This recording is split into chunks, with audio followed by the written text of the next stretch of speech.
In order to answer the question, why are we here? And what is the purpose of our lives? We have to go back in time to where there was God and nothing else. Then God created the angels to perform functions where the existence of God is not necessary or simply devastating, as we will learn later on. The angels had to possess immense powers. And just to give you an idea, today the angels have to travel billions of light years in only a few of our hours. They have to possess immense powers, and God gave the angels immense powers. We have heard in the last few years about questions like how many angels can dance on the tip of a pin. This kind of silly question. But the exact opposite is true. Just to give you an idea, one angel can hold the planet Earth in one hand.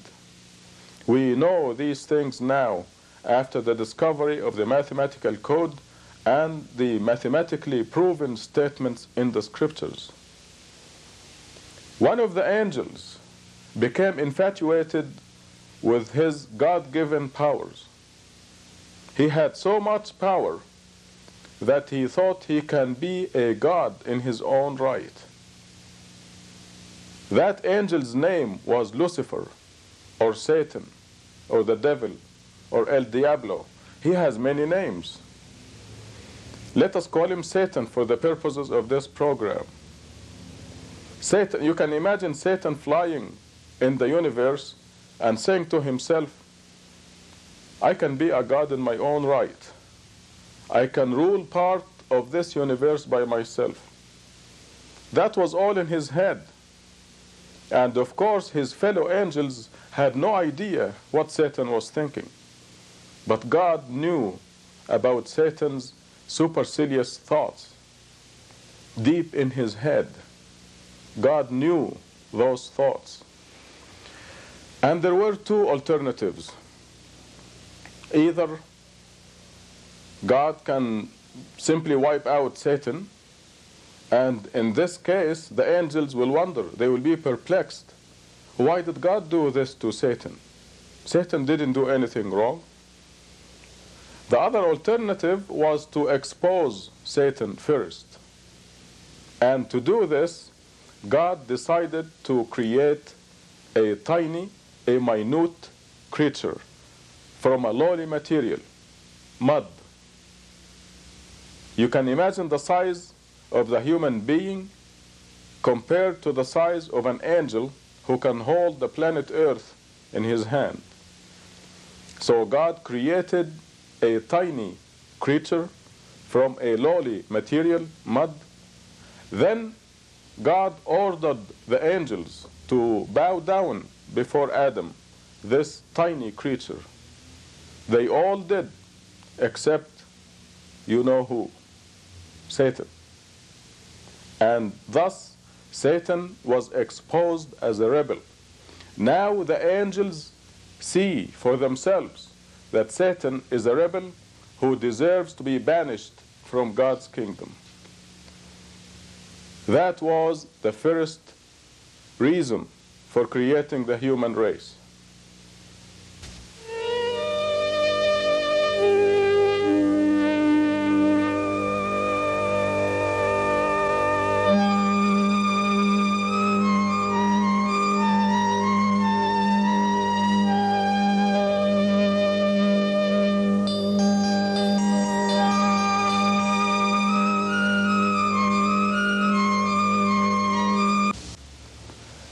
It was mercy from God that he decided to expose Satan first by creating the tiny creature from mud, then ordering the angels to fall prostrate, bow down before Adam. The other reason for creating the human race is a bit more complicated. To understand this second reason, we have to go back to the time when Satan was infatuated with his power and saying, I can rule part of this universe by myself. I can be a God in my own right. God said to himself when he knew about Satan's supercilious thoughts, all right, you want to be a God? I will make you a God and see how good you are. There is much more to godhood than you think. This is what God thought to himself, and this is where the second reason for creating us comes.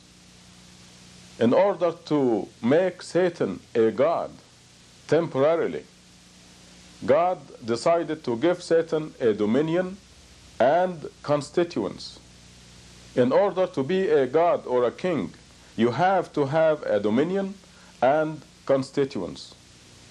To give Satan a dominion, God went out of his way to show Satan that the dominion God is giving to Satan is really tiny, minute. God created this vast universe, the 7 universes that I described to you, and in this vast universe, God told Satan, I'm giving you this tiny, tiny planet Earth. This is your dominion. Okay, so now that Satan has his dominion, where will he get his constituents? That's right, the human race. God created the human beings and gave them the freedom of choice.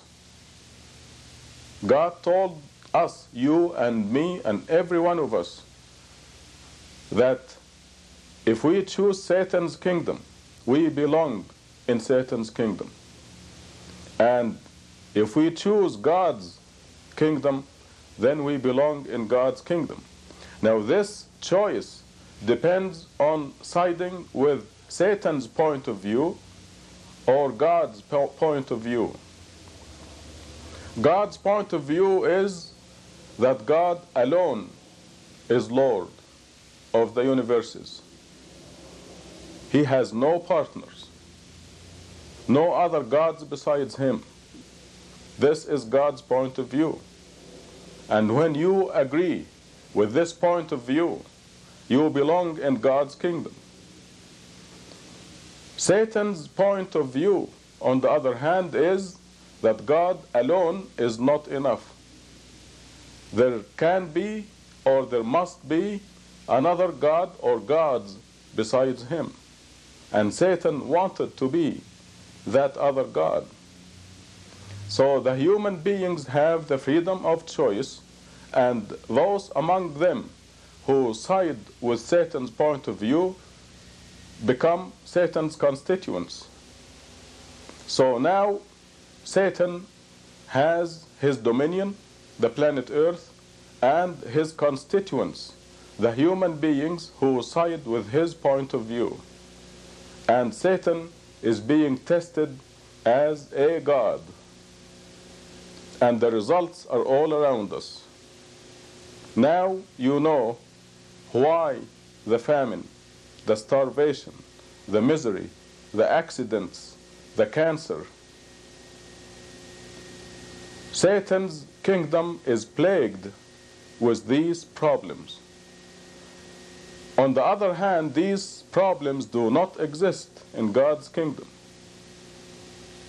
When you side with God's point of view, that is, decide that God alone is Lord of the universes, without any other idols in your life, you belong in God's kingdom. And God's kingdom has no cancer, no accidents, no headache, no problems. God's kingdom is characterized by perfect health, perfect wealth, and perfect peace, perfect happiness. I know this sounds unbelievable, but you heard me right. God's kingdom is characterized by perfect health, perfect wealth, perfect happiness and joy. When you choose God's point of view, you belong in God's kingdom. and you will have no headache, no problems, no traffic tickets. I'm going to repeat that. You heard me right. When you belong in God's kingdom, you will have no headache. You will forget what headaches are. You will have no financial problems, no health problems,